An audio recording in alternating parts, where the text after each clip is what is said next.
우리 성가대 찬양 감사합니다. 우리 학생들은 우리 옆에 비전룸에 가셔서 함께 우리 데이비식 오늘부터 성경 공부하는데 함께 하시기 바랍니다. 오늘 우리 성가대 찬양 감사합니다. 오늘 지휘자님이 미국에 가셔가지고 오늘 지휘자님은 예배를 못 오셨어요. 제가 주보만들다 이렇게 찬양 오늘 뭔가 하고 제목을 보니까 제목이 쉬기 원합니다. 이렇게 있더라고요. 오늘 쉬러 가셨어요. 제가 아는 목사님이 미국에서 유학할 때 설교학 시간에 토론 시간이 있었는데 그 설교학 교수님이 그런 이야기를 하셨답니다. 한국 영화나 한국 소설, 한국 시 같은 거를 읽어보면 상상 이상으로 이 창조적인 그런 영감을 불러일으키는데 그런 그 한국의 시, 소설, 영화 이런 능력들이 한국 교회의 설교에 어떻게 얼만큼 적용이 되는지 그렇게 토론 주제를 놓고 한국 학생들한테 물었다고 합니다.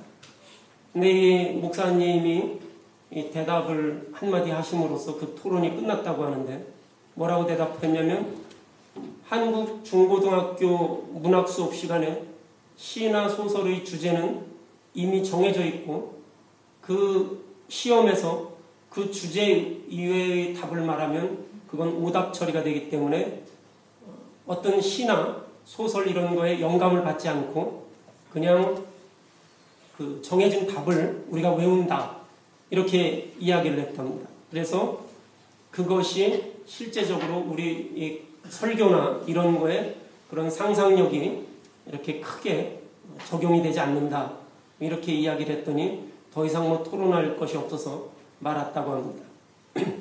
예수의 비유법은 그런 의미에서 우리 한국인들에게 그렇게 맞지 않는지 모릅니다. 마태복음에서만 보더라도 예수의 비유가 천국은 좋은 씨를 제 밭에 뿌린 사람 같다. 천국은 마치 사람이 자기 밭에 갖다 심은 겨자씨 하늘 같다. 천국은 마치 밭에 감춘 보화와 같다. 천국은 마치 좋은 진주를 구하는 장사와 같다. 천국은 마치 바다에 치고 각종 물고기를 모으는 그물과 같다. 천국은 그 종들과 회개하려던 어떤 임금과 같다. 이렇게 마태복음의 예수의 비유에 보면 그렇게 말하고 있습니다. 천국이 정확히 어떤 것이라는 것, 그 답을 이야기하지 않는 것. 천국은 마치 좋은 씨를 제 밭에 뿌린 사람 같다. 그게 뭐냐는 거죠. 천국이 그게 뭐냐. 우리 한국 사람들은 답이 있어야 되는 천국은 이런 것 같다. A는 B다 라고 이야기를 해야 되는데 A는 마치 B와 같다. 그러면은 그게 뭔가? 천국이 정확히 그래서 어떤 거라는 건가? 이렇게 생각을 할 것입니다. 천국의 질서는 세상의 질서와는 굉장히 다르죠. 그래서 하나님 나라에 대해서 설명을 할 때 우리가 우리의 교육 방법대로 A는 B다. 이러이러한 것이 천국이다. 이렇게 정의를 내어주고 이거를 외우라든지 이거를 기억하라든지 이렇게 하면 우리가 이해하기도 쉽고 좋을 것입니다. 그런데 그렇게 하면 그것은 그냥 의미가 좋은, 듣기 좋은 그러한 말일 뿐입니다. 내 일상에는 내 삶과는 거리가 먼 고상하고 도덕적인 표현 그리고 생명력이 없는 죽어있는 메시지일 뿐입니다.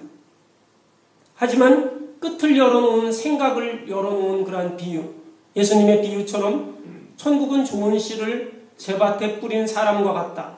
이렇게 이야기하는 것. 그런 비유를 이야기할 때 그것이 도대체 무엇이냐? 제 밭에 뿌렸다는 것이 어떤 의미를 가지고 있느냐? 우리가 생각을 하게 되는 것이죠. 마치 무엇과 같다. 이 유사성을 찾아내기 위해서 우리가 스스로 질문을 할 수밖에 없습니다. 천국이 왜 좋은 씨를 뿌리는 농부와 같은지, 천국이 왜 진주를 찾는 장사꾼과 같은지, 천국이 왜 종과 회개하려는 임금과 같은지, 이러한 것들을 우리가 생각할 수밖에 없게 되는 것이죠. 예수님의 비유를 보면 또 우리 사람들의 일상과 굉장히 밀접한 그런 그 소재들을 가지고 있습니다. 사람들이 밭에 나가서 씨앗을 뿌리고 열심히 일을 하고 돌아왔는데 예수님이 천국은 마치 좋은 씨를 자기 밭에 뿌린 사람과 같다, 이렇게 이야기했을 때 이 사람들이 내가 한 일이 천국과 같은 그러한 일인가 하면서 굉장히 그 말씀에 흥미를 가져올 수밖에 없습니다. 오늘 말씀에 보면 예수님이 천국은 마치 포도원 일을 위해서 품꾼을 고용한 주인과 같다, 이렇게 말씀하고 있습니다. 포도 농장 주인이 일용직 노동자를 구하러 노동시장에 나간 것이죠. 그것과 같다, 이렇게 이야기했습니다. 그래서 우리가 예수님의 말씀을 읽으면서 상상의 나래를 펼 수 있습니다. 왜 포도원 주인이 일꾼을 구하러 시장에 나갔는데 그것을 보면서 그것이 천국과 같다고 했을까? 아마 이 주인이 일찍 일꾼을 찾으러 일찍 나갔을 것입니다. 아마 일찍 나간 새벽 5시 그렇게 나갔을 것입니다. 거기에 나가서 한 데나리온의 합의를 보고 일꾼을 고용해서 포도원으로 데리고 왔습니다. 한 데나리온은 4g 정도의 로마 시대의 은화였는데 직업군인이나 일용직 노동자의 하루 품삯이라고 합니다. 지금 우리 시대로 환산하면 100불 정도의 돈이 되겠습니다. 이 주인이 아침 일찍 거기에 나가서 일꾼들을 모집을 한 다음에 그 다음에 9시에 또 노동시장에 나갔습니다. 거기에서 일꾼을 구합니다. 성경 본문을 보면 먼저 온 일꾼들이 일을 잘못했다거나 먼저 온 일꾼들이 일을 못해서 일꾼이 더 필요하다고 그렇게 이야기하지 않습니다. 그저 주인이 9시가 되었을 때 일꾼들을 찾아서 나간 것입니다. 해가 높도록 장터에서 놀고 서 있는 사람들을 포도원 품꾼으로 고용했습니다. 이번에는 한 데나리온이라고 이야기하지 않고 내가 너에게 한 데나리온 주겠다라고 이야기하지 않고 상당하게 주겠다라고 이야기를 했습니다. 표준 서번역에는 적당한 품삯이다, 이렇게 이야기합니다. 킹 제임스 버전에는 whatever is right, 그렇게 이야기합니다. 내가 적당한 어떤 돈을 주겠다, 이렇게 이야기합니다.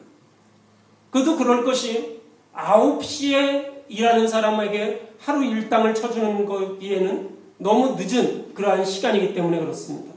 그런데 주인은 12시에 오후 3시에 똑같은 말을 하고 심지어는 오후 5시에 일이 다 끝나야 되는 그 시간에 노동시장에 나가서 그때까지 서 있는 사람들에게 포도원의 품꾼으로 고용을 했습니다.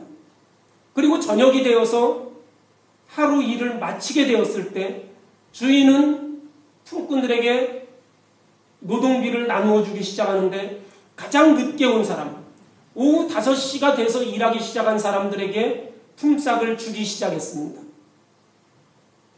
그리고 그들에게 얼마를 주었냐면 한 데나리온을 주었습니다. 100불을 준 것이죠.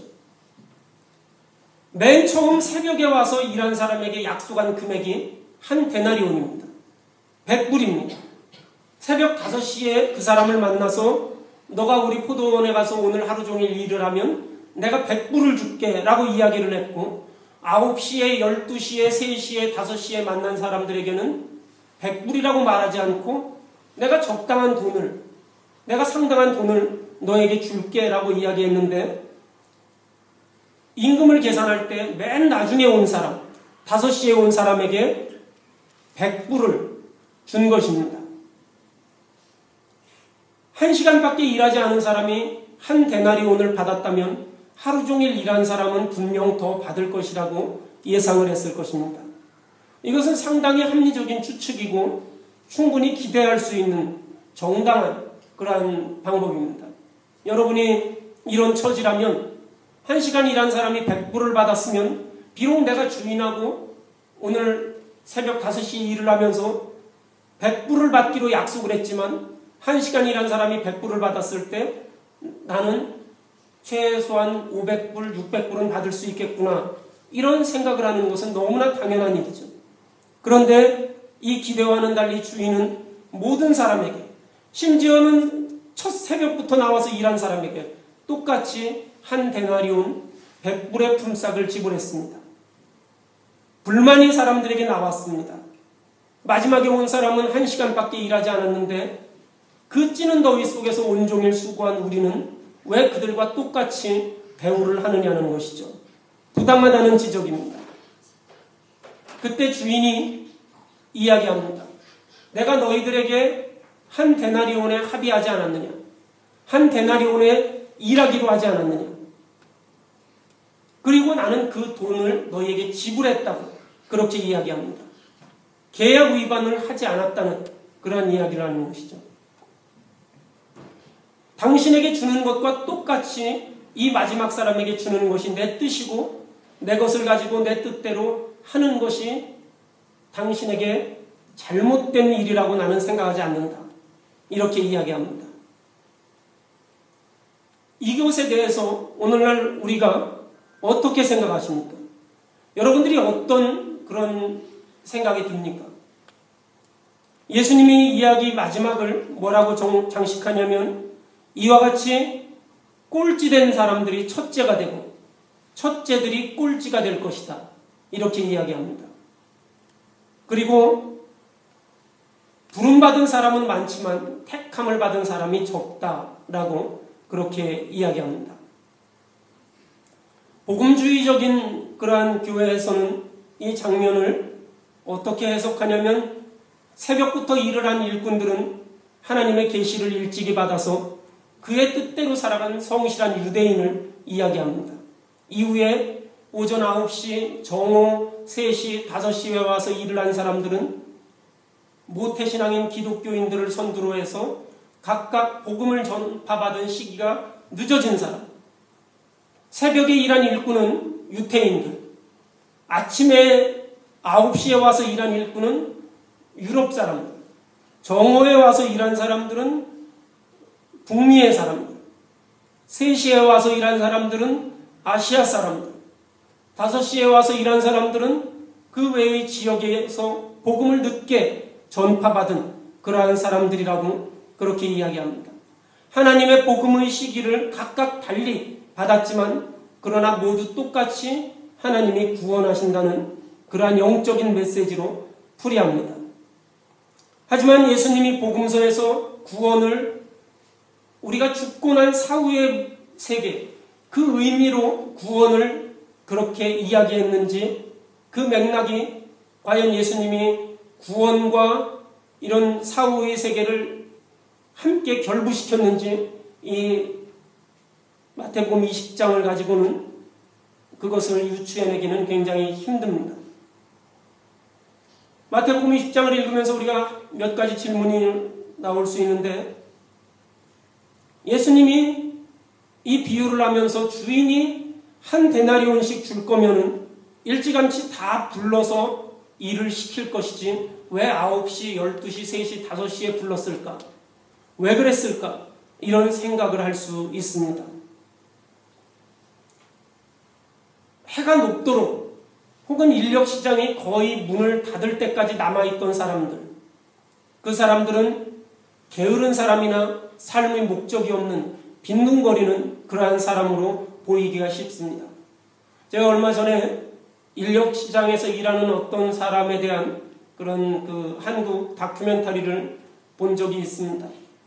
처음에 그 사람의 그 다큐멘터리를 보면서 뭐 저런 사람이 다 있나? 뭐 저렇게 게으른 사람이 다 있나? 어떻게 저렇게 살아가나? 이런 마음이 들었습니다.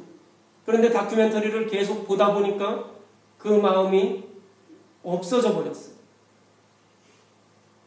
인력시장에 나갔을 때 6시, 새벽 6시에 뽑혀나가는 사람들은 20대의 대학생들, 젊은 사람들입니다.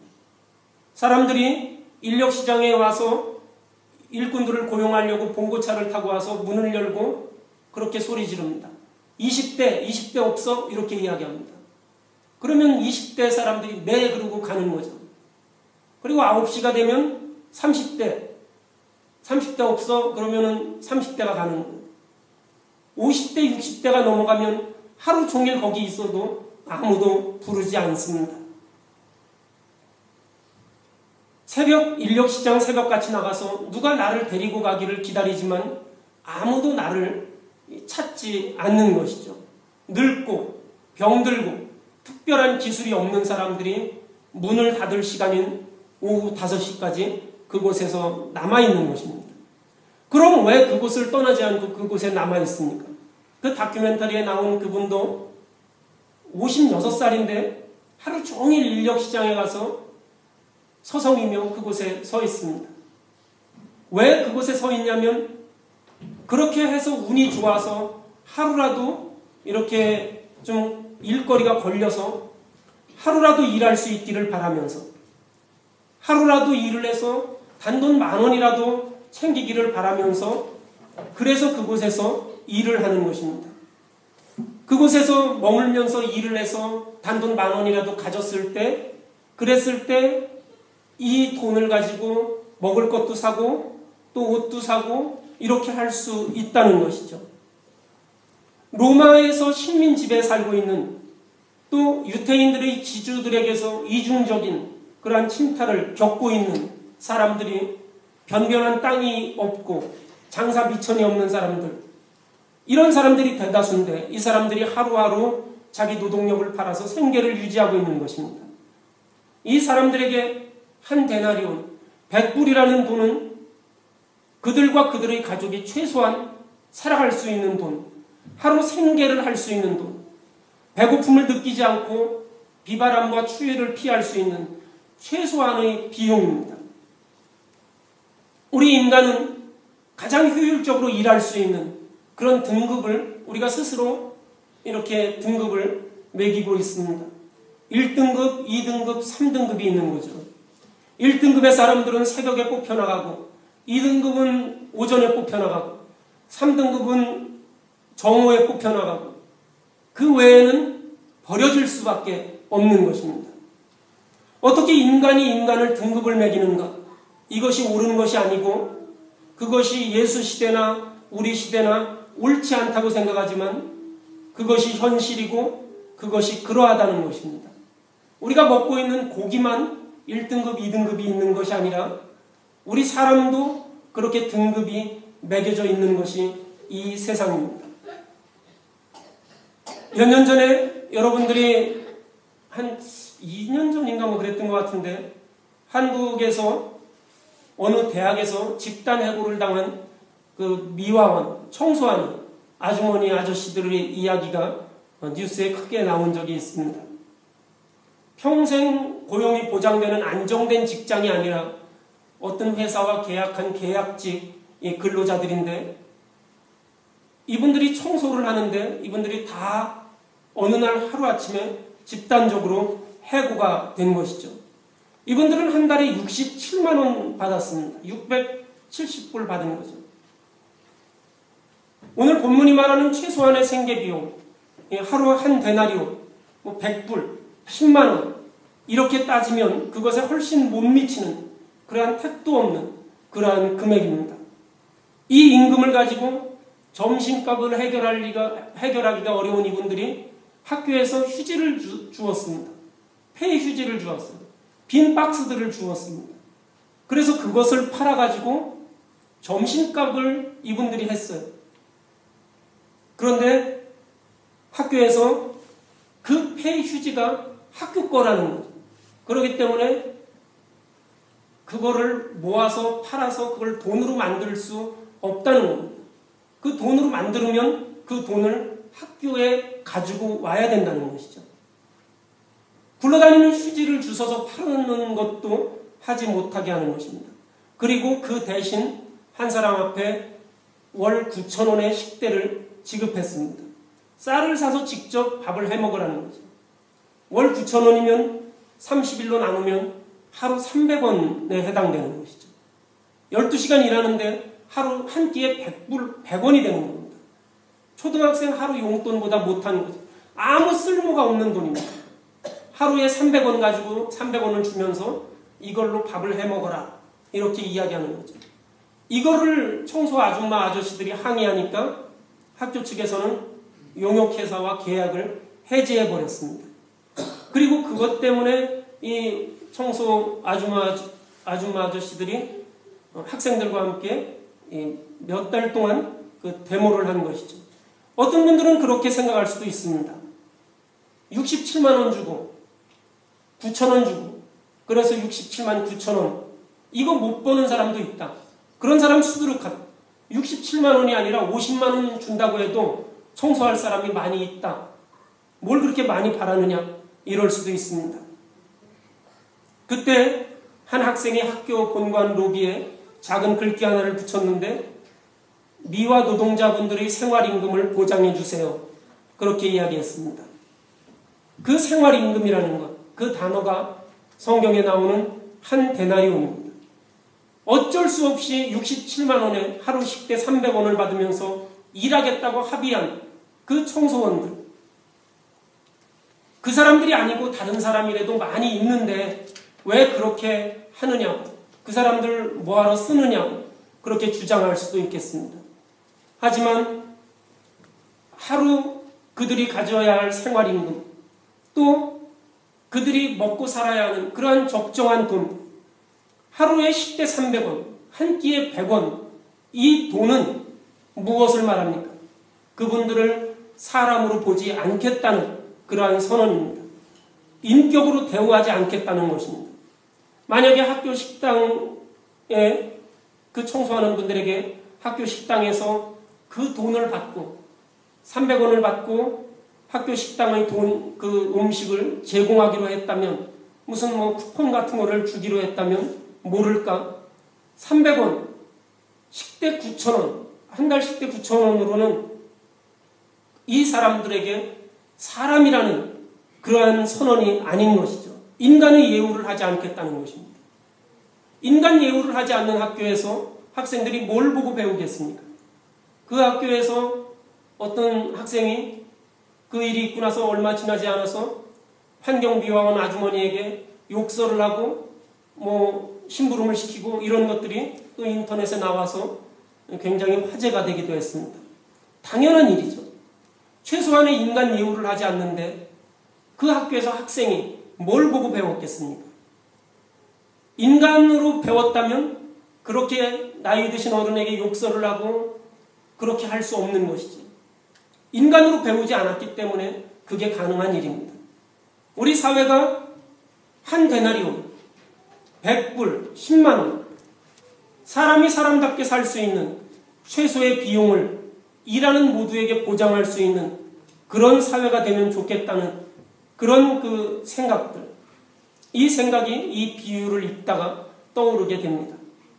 하나님 나라는 하나님의 뜻대로 통치되는 그러한 나라가 하나님의 나라인 것입니다. 하나님의 나라는 하나님이 통치하는 것, 하나님의 나라는 하나님의 뜻대로 통치되는 곳이 하나님의 나라입니다. 하늘에서 이미 이루어진 하나님의 뜻이 이 땅에서도 이루어지는 것, 그것이 하나님의 나라입니다. 선한 주인으로 비유된 하나님은 우리 모두에게 한 데나리온의 품삯, 생계 비용을 보장하는 그런 질서를 원하시는 것입니다. 열심히 일하면, 우리가 일당을 하루 100불로 잡고 열심히 한 달 동안 일하면 30을 곱해보니까 3,000불입니다. 사실 요즘 물가에서 최소한 가족 수를 3명으로 잡아볼 때 그 돈이면 새 옷을 사고 문화생활을 즐길 만큼 그렇게 안전하지는 않지만 세 식구가 한 달을 춥지 않고 배고프지 않고 살아갈 수 있는 그러한 금액입니다. 이에 비해서 한 달에 67만 원이라는 돈은 하루 식대 300원이라는 것은 사람이 살아갈 수가 없는 돈이죠. 공산주의식으로 모두가 다 공평하게 갖자는 이야기가 아닙니다.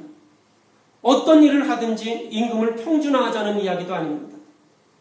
우리 사회가, 자본주의 사회가 임금의 차이를 너무 벌려놓았다는 것입니다. 이 문명이 정해놓은 가치의 척도, 그의 노동이 얼마만큼의 이윤을 창출하는가, 이것 때문에 CF 하나 찍는 노동에 10억, 100만 불, 200만 불 그렇게 받을 수 있는 것이 가능한 것입니다. 이것을 다 뜯어고치려면 섣불리 뜯어고칠 수가 없는 것입니다. 대통령도 이 체제를 뜯어고칠 수 없을 것입니다.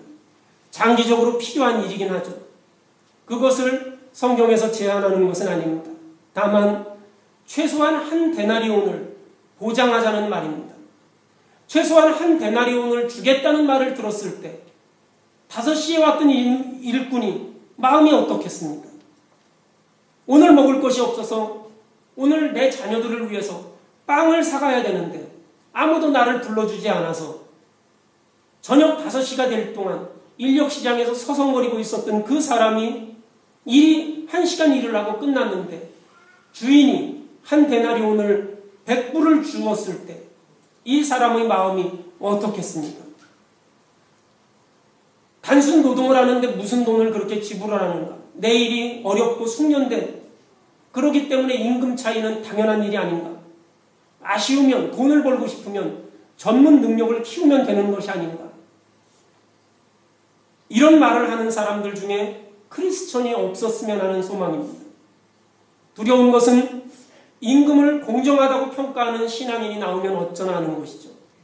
더 많은 이윤을 가질 수 있는 노동에 더 많은 임금을 주는 것은 정당하고, 아무런 이윤을 가져올 수 없는 사람은 사람 취급을 받지 못하는 것, 기계의 부품과 같아져서 그는 도태돼도 아무런 상관이 없다는 세상의 논리를 따르는 그러한 크리스천이 아니었으면 좋겠습니다.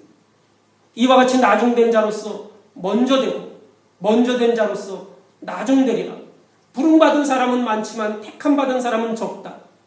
이 수수께끼 같은 이 말이, 이 마지막 구절이 바로 한 데나리온과 관계가 있다는 것입니다. 나중된 자가 먼저 된 자가 나중된다는 것. 아침부터 뼈 빠지게 와서 일한 사람의 운명이 왜 나중된 사람이 되는 것입니까? 아무리 하나님이 가난한 자를 사랑하는, 가난한 자를 지향하는 그러한 지향성이 있다고 이해를 해도 그런 뜻이라면 의롭지 못하지 않겠습니까? 부름받은 사람은 많으나 택함받은 사람은 적다. 이 부분이 나중된 자가 먼저 되고 먼저 된 자가 나중된다는 그 이야기를 풀이해 줄 수 있는 것입니다. 새벽 5시부터 오후 5시까지 노동시장에 와서 일하던 사람들, 포도원 주인의 부름을 다 받았는데 한 데나리온을 받았을 때 5시에 와서 일한 사람이 한 데나리온 받은 것과 새벽에 와서 일한 사람이 한 데나리온 받은 것, 어떤 차이가 있겠습니까? 가장 한 데나리온에 기뻐했던 사람이 누구입니까? 오후 5시에 부름받은 사람이 한 데나리온을 가장 기뻐한 것입니다. 그것이 너가 살 수 있는 최소한의 돈을 보장해 주는 것, 내가 인간으로서 인간답게 살아갈 수 있는 그것을 보장하고 그것을 책임지는 것, 그것을 위해서 우리가 함께 양보하고 함께 나아가는 것, 그것이 하나님 나라의 원리라는 것, 이 이야기를 들었을 때 5시에 온 사람은 그것이 복음인 것입니다. 그것이 희년의 소식이고 그것이 기쁜 소식입니다. 기뻐하고 감사했을 사람들, 하나님의 그 원리를 알았을 때 가장 기쁨이 컸던 사람들, 늙고 병들어서 아무도 찾지 않았는데 5시에 자기를 불러서 자기에게 인간답게 살아갈 수 있는 길을 마련해 준 사람, 그것을 가장 기뻐하는 사람은 오후 5시에 부름받은 사람입니다. 당연히 1시간 일한 사람이 가장 기뻐하는 것이죠. 자기 스스로도 나는 이 돈을 다 받아서는 안 될 거라고 생각할 정도입니다. 이 사람들이 나는 정말 1시간밖에 와서 일 안 하고 100불을 받아가니까 너무 운이 좋다. 아침 5시부터 일한 사람들 정말 재수도 없구나. 이러면서 희희낙낙하고 기뻐했겠습니까? 그렇지 않습니다. 아무도 거들떠보지 않는 나를 필요하다고 불러주고 일을 시켜준 것도 고마운데 나에게 한 데나리온이나 주다니 이 돈이면 내가 집에 갈 때 하나님 앞에 받은 이 돈으로 내가 한 손 가득 먹을거리를 가지고 갈 수 있겠구나. 아이들에게 학교 준비물도 사줄 수 있겠구나. 옷도 사줄 수 있겠구나. 이런 생각이 들 것이죠. 하나님 나라가 그러하다는 것입니다. 한 데나리온이 보장된 질서가 실현되는 순간이 뛸 듯이 기뻐하는 그러한 순서라는 것입니다. 가장 나중된 자가 가장 먼저 되는 것, 가장 으뜸이 되는 것, 가장 절절히 기뻐하는 일이 되었기 때문에 그렇습니다. 더 많이 일했다고 생각하는 사람들, 더 받을 권리가 있다고 생각하는 사람들, 그들에게 공정하다고 생각하는 사람일수록 이 질서를 받아들이기가 힘들 것입니다. 기뻐하기는 더욱더 힘들 것입니다. 때문에 이 질서를 받아들일 수 있는 것, 가장 나중된 자가 이 질서를 받아들이는데 가장 적극적이 되는 것입니다. 제일 처음에 부름받은 사람은 하나님 나라의 질서를 받아들일 수 없어서 어쩌면 영영이 택함을 받지 못할 수도 있습니다. 이 경우 첫째였던 사람들이 꼴찌가 되는 것이고 그들의 수고가 헛되게 되는 것이고 그렇게 될 것입니다. 마지막 남은 사람들에게 똑같이 한 데나리온 주기를 원하시는 하나님의 질서를 받아들일 수 없어서 그 질서를 기뻐할 수 없어서 그들은 하나님 나라에서 꼴찌가 될 수밖에 없는 것입니다. 막힌 담을 허물고 나에게 죄의 결박을 풀어주고 희년의 기쁜 소식을 전해주는 이 하나님 나라의 질서, 이것에 우리가 함께 기뻐할 수 있어야 합니다. 그러기 위해서는 내가 새벽부터 일했지만, 내가 능력이 있지만, 내가 많이 받을 수 있지만 가장 나중된 사람을 위해서 내가 나의 기쁨을 그들과 나눌 수 있는 그러한 마음이 있어야 합니다. 새벽부터 일한 일꾼들이 하나님 나라에서 첫째가 되는 길이 어디에 있습니까? 그들은 원래대로 주인이 선포한 그대로 한 데나리온을 받은 것에 기뻐하면 됩니다. 그들이 처음 새벽 인력시장에 나왔다는 것은 무엇을 이야기합니까? 그들은 로마의 주인들처럼 많은 토지를 가지고 있는 대지주가 아닙니다. 그들은 장사를 하는 사람이 아닙니다. 일거리가 없어서 인력시장에 나와서 일을 기다리는 사람입니다. 그런 사람이 처음에 택함을 받아서 한 데나리온을 주겠다고 그렇게 부름을 받았을 때, 새벽 5시에 불려갈 때 이 사람들이 얼마나 기뻤습니까? 이 사람들이 다른 사람들보다 먼저 불려갈 때 나는 오늘 한 데나리온을 벌을 수 있구나. 나는 오늘 이것으로 내 가족들과 함께 밥을 먹을 수 있구나. 이렇게 기뻐하면서 불려갔습니다. 그들이 한 데나리온을 받았을 때, 하나님 나라의 질서를 그들이 들었을 때, 너는 오늘 나에게 약속한 한 데나리온을 받았다고 했을 때 처음처럼 그들은 기뻐하면 됩니다. 나중에 온 사람들을 시기하고 그들을 질투하면서 저들은 왜 조금밖에 일 안 했는데 하루를 보장받을 수 있을까? 저들은 조금밖에 일 안 했으니까 그냥 굶어 죽어야 마땅한 것이 아닌가? 이렇게 생각을 하다 보니까 그들에게는 하나님 나라의 선포가 전혀 기쁜 것이 되지 않았습니다. 하나님 나라의 질서의 실현을 복음이라고 여기면 됩니다. 그 질서에 기꺼이 참여하면 됩니다. 그것이 먼저 온 사람이 가장 먼저 되는 그러한 길입니다. 저와 여러분이 예수의 삶과 예수의 메시지를 따른다고 고백하면서 과연 우리가 그런 삶을 살았습니까? 최소한 한 데나리온이 보장되는 삶을 기뻐하고 이를 위해서 구체적으로 실천을 행하는 우리가 모두 하나님 나라의 첫 번째가 되어야 할 것입니다. 그 나라에서는 모두가 첫째일 가능성이 열려있는 것입니다. 종으로 줄지어져 있고 평가되고 정리되지 않고 횡으로 손을 잡고 함께 나란히 길을 갈 수 있는 그러한 나라, 모두가 첫째가 되는 그러한 나라가 하나님의 나라이고 우리가 먼저 된 사람이나 나중된 사람이나 하나님 앞에 첫째가 되는 그러한 우리 성도 여러분, 또 우리 교회가 되기를 주님의 이름으로 축원합니다. 다 같이 기도하시겠습니다.